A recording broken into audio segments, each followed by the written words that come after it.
Thank you for joining us. I am Drew Armstrong, the executive editor of Endpoints News, and welcome to Post-Hoc Live.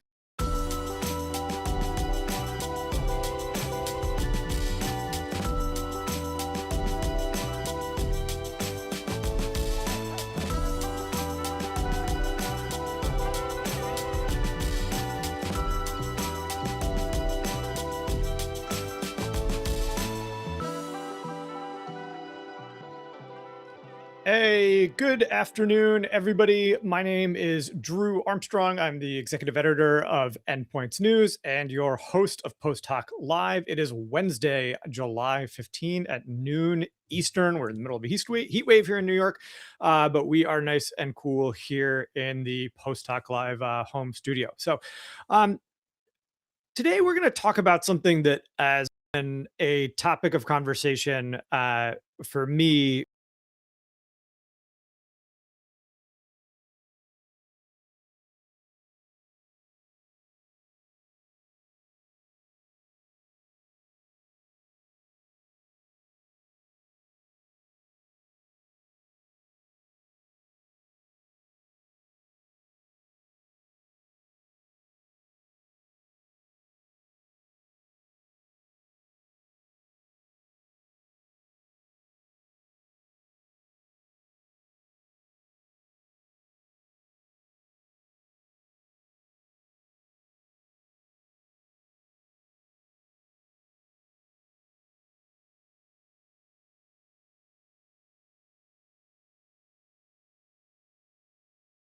Kyle Lahusik. Now, if you're joining us for the first time, hello. Post Talk Live brings you the reporting, the analysis, and the debate that usually happens behind the scenes in our newsroom, live to you. If you're with us on YouTube and you're not already following us, make sure you hit that little subscribe button below to get alerts about future live streams. You can also sign up for the Post Talk email on your Endpoints News subscription page. Ron, Mathai, Kyle, thank you for joining us. It's a pleasure to have you all on the show.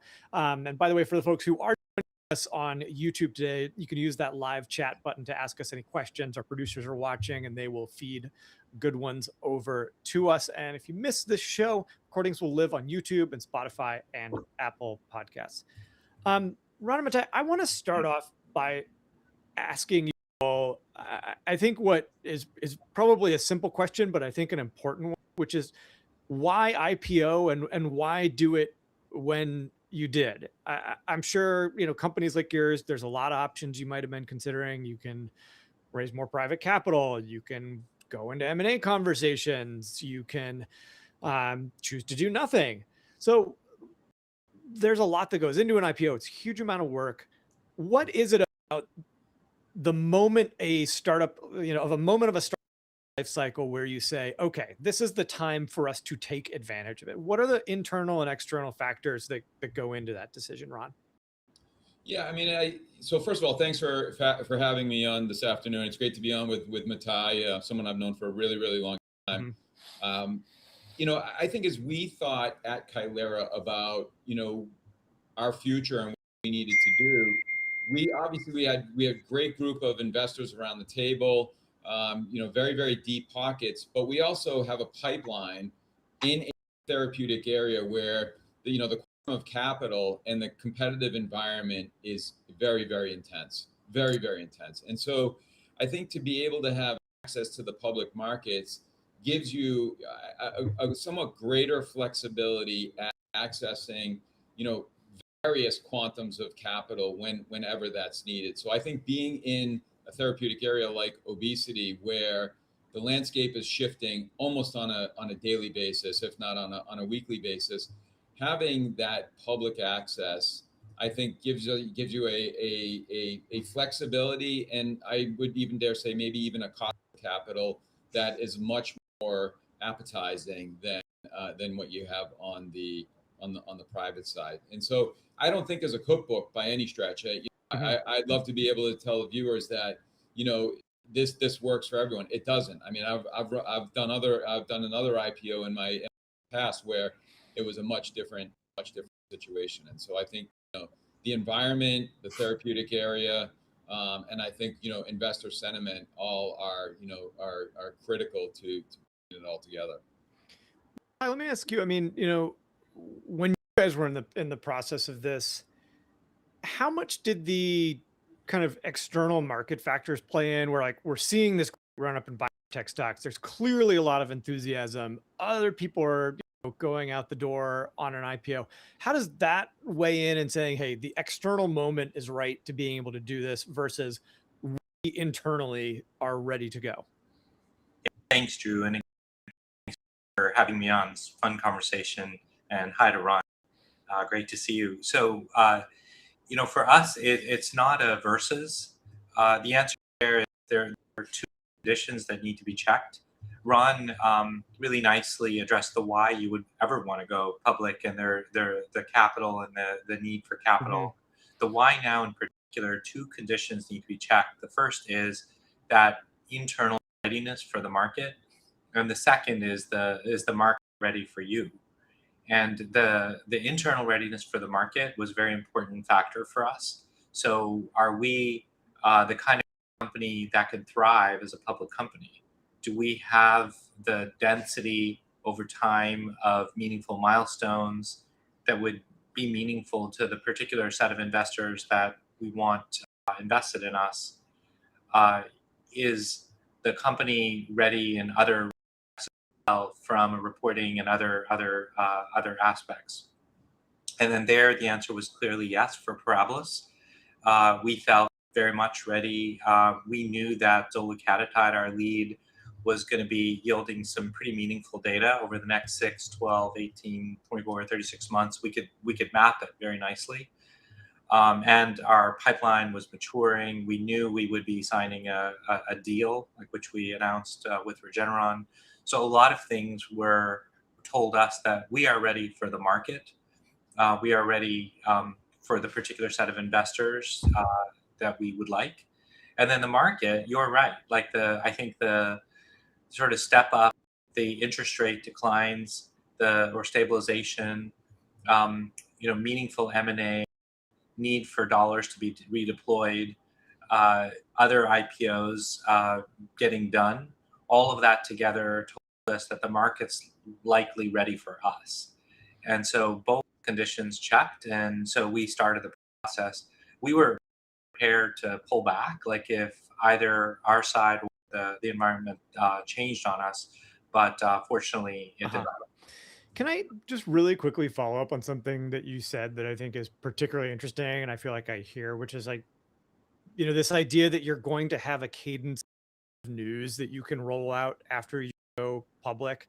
How important is that? Because I do feel like you've sometimes seen companies go public and then they don't have anything to say for, 6 months or 12 months, and they're kind of just at the whim of sentiment at that point. Yeah. I'll address that, but Ron may have a different kind of response too. For me, I just imagine myself an investor, right? So I put my money to work and I wanted to return over a particular period of time. And if I'm kicking off a phase 3, but really I have nothing more to offer the market for 2-3 more years, as an investor, I'll come back in 2-3 more years. I may invest in the near term, the announcement, but then I'll slip away and put my money to work in another company or another set of companies, and I'll come back. And obviously, it's not a perfect world where I can time it so precisely, but I'll be tempted to at least come back. Where if there's a regularity to the cadence, I'm going to hang in there and not come in and out of the stock.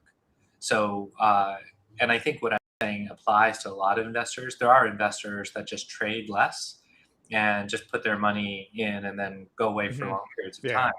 But most that we're interested in come in and out as appropriate. So that's the reason I think that a relatively dense cadence is a good thing, being a public company. Yeah, I mean, I said I think Mathai is spot on correct there. Investors, whether you're in the testing the waters process or you're on your actual roadshow, the single biggest question that comes up that is universal across all the therapeutic areas are, okay, what are your next 18 months? What are your next 24 months of catalysts? And Mathai's right. Nobody wants to invest in a binary event. You might say, okay, this is a late stage company. It's great. It's phase 3. But if as Mathai pointed out, if the readout's not for 24 or 36 months, you can make two decisions, right? You can say, okay, I'm going to really risk adjust that today, and very likely it's going to be at a valuation they're not going to be, terribly happy with. Or someone can come on and at some point down the road and say, I'll invest at that point. Whereas if you can show a nice steady cadence of catalysts, I think it really goes right to value creation and kind of the art of what's possible at that company. In our company in particular, it was where would we end up in the obesity landscape between now and the time we have our phase 3 data.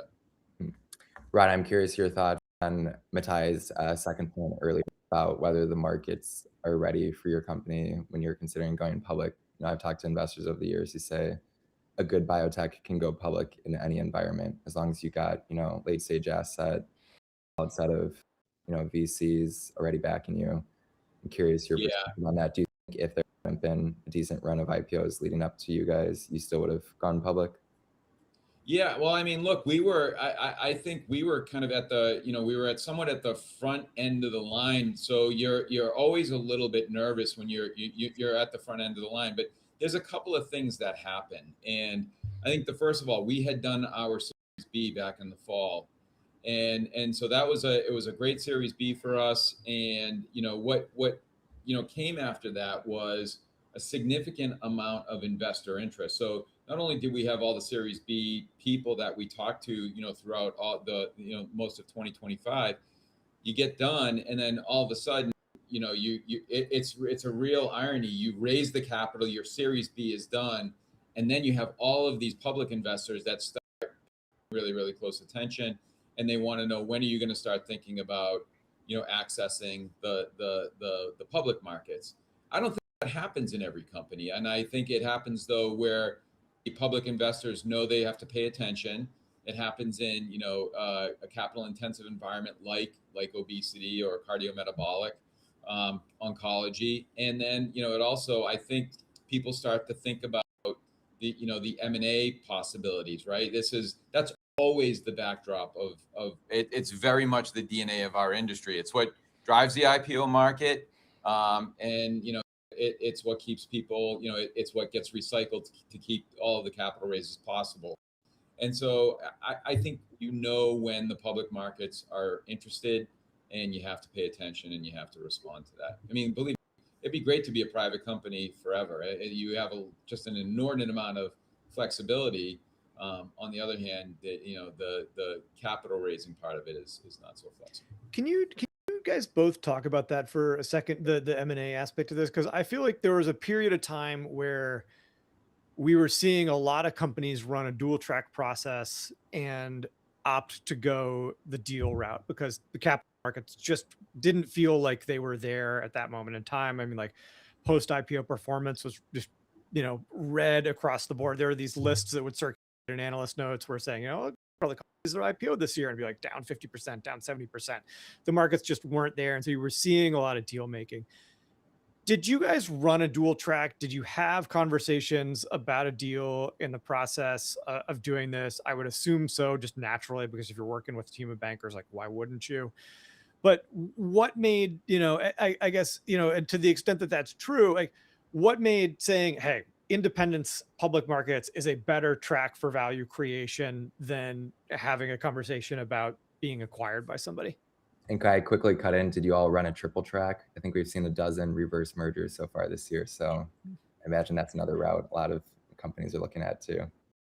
I can jump in on that one. That wasn't the case for us. For the last couple of years, as our data on our lead beta-catenin inhibitors, zollicadamide, matured, as we went through the second half of last year, and we were out there at Triple, Snow, CTOS, all these meetings.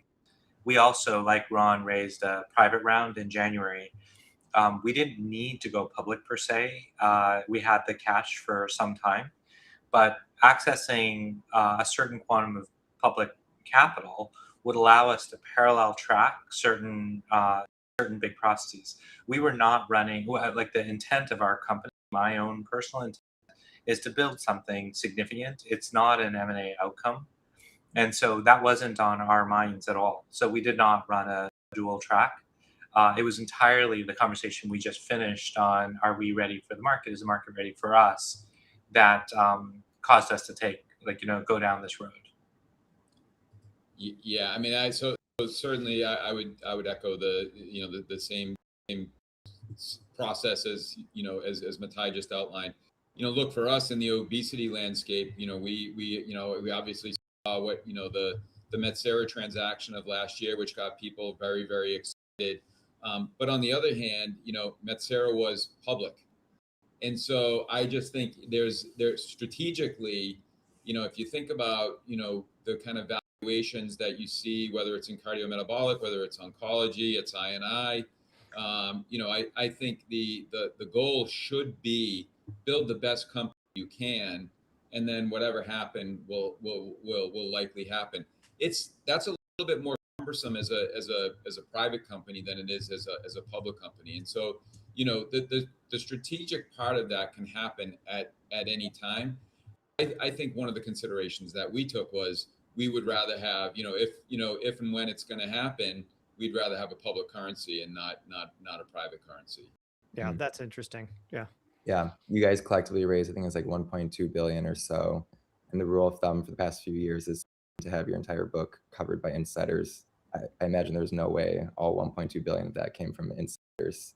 I'm curious how you all brought in new investors, what the appetite was from some of the public market investors. There was a lot of appetite, Kyle.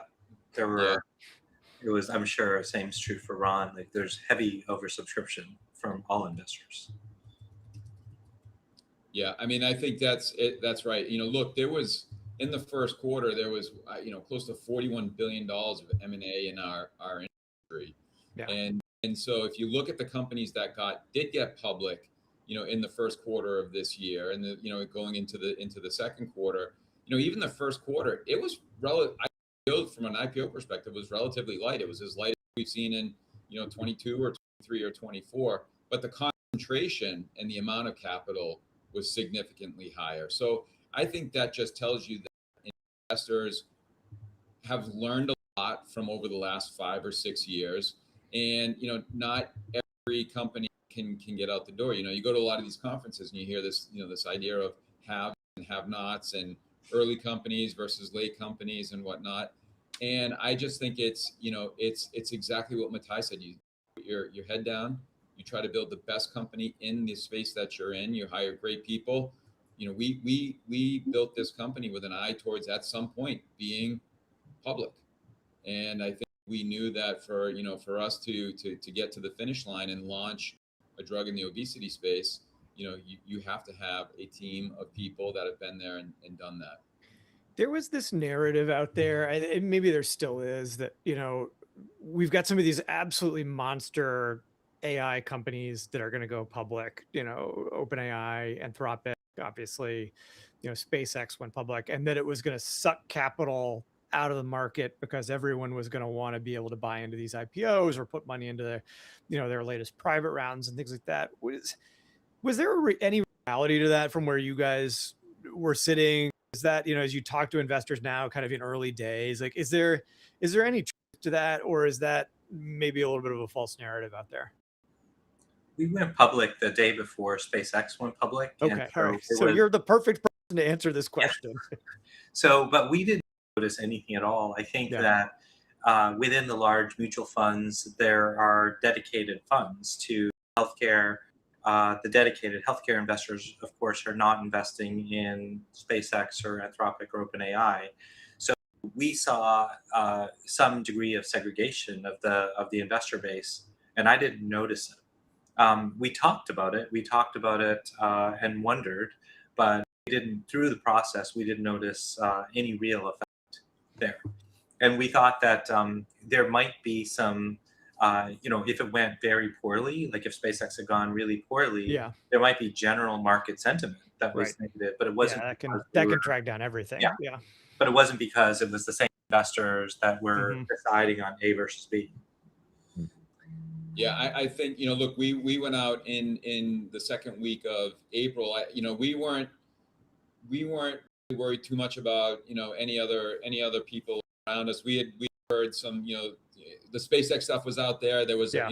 a number of things that were out there. I think our bigger concern was some of the geopolitical stuff that was going on, right? Was the stuff going on with Iran and the stuff going on,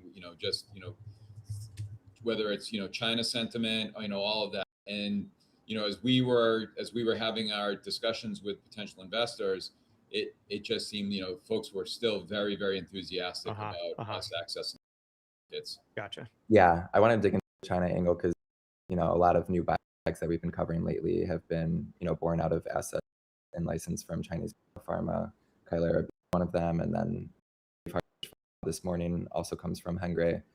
And I imagine we'll be seeing a lot more of those over the next few years. So a lot of these companies eventually, will be looking at the public markets. Was that a question that investors had for you all when you were going through the roadshow? Did any of them, dig into the China piece of it? Yeah, surprising. Kyle, on that topic, we did not. We did not. Geopolitically, that really did not come up. The bigger question we always get is, data that's generated in China. How does that, how would we expect that to translate to Western patients and so on? And we're doing all of that work. We're doing all of those bridging studies and whatnot. And, unfortunately, in our industry, Lilly and Novo have done a lot of work already where, they ran studies in China that translated very, very well in the West. And so, we're just following along that well-trodden path. That was more of the discussion than it was anything geopolitical, because I think that the investment community now knows that all of this stuff can change whether it's Iran or any other geopolitical issue, it can change on a day-to-day basis. For us also, it's a bit of a nuanced answer, but in any area you're in, the investors are going to be interested in your competitors. What's your competitive set today and in the future? And I think that for our lead, it was beta-catenin. Our others, it was ERG and our other assets. So the investors, of course, ask and dig themselves on what the competitor set looks like, whether from San Francisco or China, it doesn't really matter, but they're wondering. The thing that's changed a bit is the cost of capital and the ability to move with speed on follow-on compounds. So do we have a legitimate moat, a barrier to entry? So there was a lot of conversation subsequent to kind of an evaluation of the competitor set on what really barrier to entry. If this is a really interesting, important medicine, why won't you see a whole peloton of competitors in like a year? And so we spent time on that, like with our Healcom platform, why we believe from both an intellectual property know-how that we believe there was a barrier to entry. There are a lot of smart people in the world that are very motivated by big, important problems. If they're inspired by a leader, that can happen. But we believed also it's not like falling off a log to create a beta-catenin TCF blocker. So we had a good enough answer for that.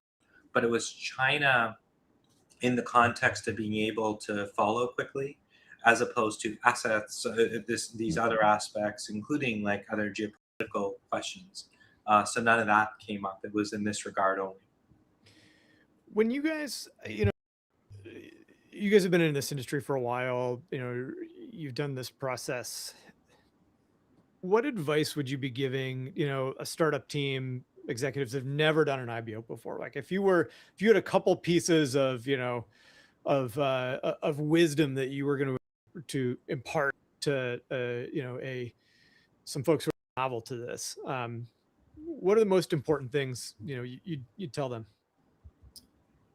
I mean, I think there are a couple of things, I said at the outset, there's no real cookbook for this. I think every company has its own individual playbook, but I do think there are some backdrops that are very real. And I think that is great assets will always get funded. I think, as long as there is data, really, comprehensive data to support those assets, good science, good data will just inevitably get funded. So I would say, capital is always, especially now, right? We've just come through this period of time where, a lot of companies got funded that probably, were a little bit early or, were just a little bit beyond the business plan. And so I would say build a great team, build a great, foundation around your lead program. Be focused with capital. I mean, the one thing you spend as much time talking about your assets is your balance sheet, and investors really want to know how you're going to spend your money, where you're going to allocate that capital, what is the risk adjustment on it, and if you've got more than one program, why that's important. And some conversations, folks like the risk, the risk spread of a portfolio of products, and in other cases, some investors want to know that you're putting all the chips on 36 red, and that there's a real market opportunity there. However it is, they just want to know that you're going to be a very, very prudent steward of their capital for however long it's going to take you to get to the next capital raise. I think that continues to hold true, and build a great team. You don't have to build a big team, but build a great team. Yeah, I completely agree with Ron's sentiments on stringency, like this real rigor in how dollars are deployed, and that's watched very carefully. Maybe one point to add on top of what Ron's good comments were is if you're going to be a public company at some point, like if that's your goal, or a large company, and let's say you're born a platform company, which Parabilis was, then I think it's really important to not make the common error of demonstrating with your platform that the platform works at the expense of not trying to make a differentiated product. That happens all the time. People will tell me, well, I don't want to really double down on risk. I don't want platform risk, press biology risk. But if you want to be a significant company, you have to make differentiated medicines. So if that involves taking biology risk, take biology risk. That's the nature of the beast. And so you might get away with it in the early days, like where you're demonstrating your platform as a younger private company. But if you want to play like with major companies, you have to make products that people really want. And those tend to be differentiated, important products that play in significant markets. And so it can't be one of many, it can't be too small. So these are the most important things to pay attention to me. If you're a platform company, don't make the error of just validating your platform. You must make assets that really are bound to help patients in a differentiated way. So we've been talking a lot about, the rally that we're in, all these IPOs, and great. Actually, I think while we've been on the call here, SpaceX actually just fell below its IPO price. So let me ask, I think, the obvious question. What potentially could bring this to an end? I mean, we're seeing kind of, a company a week right now. It feels like file and go public. Like, where is the risk out there that brings this nice cycle we're in to a close? What could happen? Yeah. I mean, outside of some kind of black swan event, I think it's when you run out of. I think in this environment, I think it's when we run out of real, companies with real de-risked assets, right? I think Mathai just laid it out perfectly. I think it's the platform companies got funded in the last cycle. They did. And that meant, 300 new companies came to the market, which means that's 300 new management teams.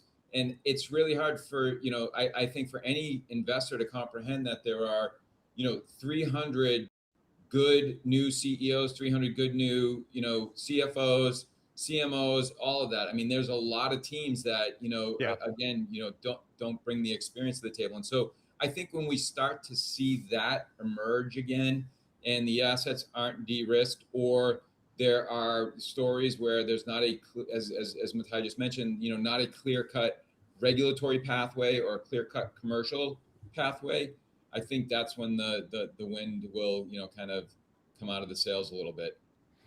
Yeah, and that's just running out of companies that are ready for a market. And the opposite can happen. Of course, there can be such companies, but something happens to the markets. The most dominant driver continues to be interest rates. Like if there starts to be a cadence of ever increasing interest rates, quarter, half quarter, like that would probably stop the flow. And so either on the company side, readiness, or the market side, readiness. Both could do it, and I see both of those as either short term or long term. It's probably gonna happen. So there's some window here. Okay, we can't go the whole show without addressing the title of this episode. I'm curious, Ron, were you thinking about, or did you care at all about Moderna's 8-year record when you guys were going through the roadshow? And then similarly for you, Mathai, were you thinking about Ron's record? So I have to tell you, I was not. And in fact, when we were kind of going through the end of the process, and you're kind of going through the final allocation process, I did not want to have the biggest IPO. And my concern is this kind of, my team was tired of hearing about this, but it's this tallest poppy theory. And our industry is relentless. We've got, you guys don't cut us any slack at all. And so having a superlative associated with it, it's great in the 24 or 48 hours afterwards, but it's something that you just want to get past very, very quickly. But when it happened, it's great, because then you have the capital, you have the balance sheet, and that you can, that part of it is that you sleep really, really easy at night knowing the balance sheet looks at like it does. But we certainly did not set out to do that. And, and when it came up, we had some hesitation. I will have to admit. And it's Mathai's problem now. So yes. And honestly, it didn't matter at all to us. Like, that wasn't a thing in the least. It was about deciding, however, on appropriate quantum, given valuation, given tolerable dilution, given our needs for capital, what we could do with X versus Y. Those were all the factors that went in ultimately to the decision as to how much to raise. Nothing to do with the question. Well, super interesting topic. I think something we obviously follow very, very closely with all the action that we've seen in the markets this year. Mathai, Ron, thank you both for joining us. Congrats on obviously, very successful entry into the market. And we look forward to hearing the news that you all have to share next. That is all the time we have for today. Thank you to our audience for joining us. We'll be following these topics closely as always, and you can keep up with our coverage at endpoints.news and by subscribing to our newsletters. If you are already signed up for the Post-Hoc newsletter, you'll get notifications when we have a show coming up. If you're not, head over to endpoints.news. In the top right hand corner, you can find your reader profile and go from there to sign up. This show will live on permanently on YouTube and Spotify and Apple Podcasts. You can also follow us on those platforms, as well as X and LinkedIn and Blue Sky, searching for Endpoints News. Huge thank you to our producer, Nicole Wetzman, and to our engineer, Julia Harris. I'm Drew Armstrong, the host of Post-Hoc Live and the executive editor here at Endpoints News. We will see you the next time news breaks.